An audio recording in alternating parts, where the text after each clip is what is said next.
গোছা কাঁধে চাদর নিয়ে তার গায়ে জামা সামনে গোছা কাঁধে চাদর নিয়েছে নবদ্বীপ থেকে এক পণ্ডিত এসেছে ও ভাই নবদ্বীপ থেকে এক পণ্ডিত এসেছে সে তাল গাছকে দেখে বলে দাঁতন মাজার কাকে বলো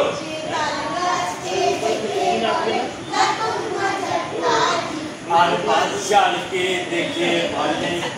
শাকের আটি আর বাদশাহকে দেখে বলে শাকের আটি বুঝে বলো থেকে এসেছে ও ভাই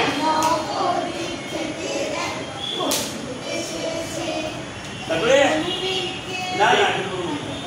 তারপরে সেই জিলিপিকে দেখে বল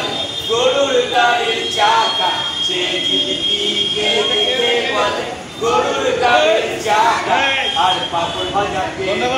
বল হাওয়া কাপড় পাকা আর কাপড় ভাজাকে দেখে বল হাওয়া কাপড় পাকা নবদ্বীপ থেকে এক পণ্ডিত এসেছে ও ভাই নবদ্বীপ থেকে এক পণ্ডিত এসেছে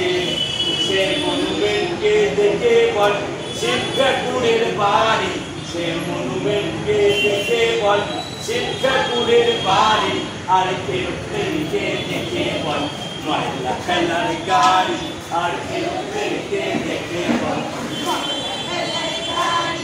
নবদ্বীপ থেকে এক পণ্ডিত এসেছে ও ভাই নবদ্বীপ থেকে এক পণ্ডিত এসেছে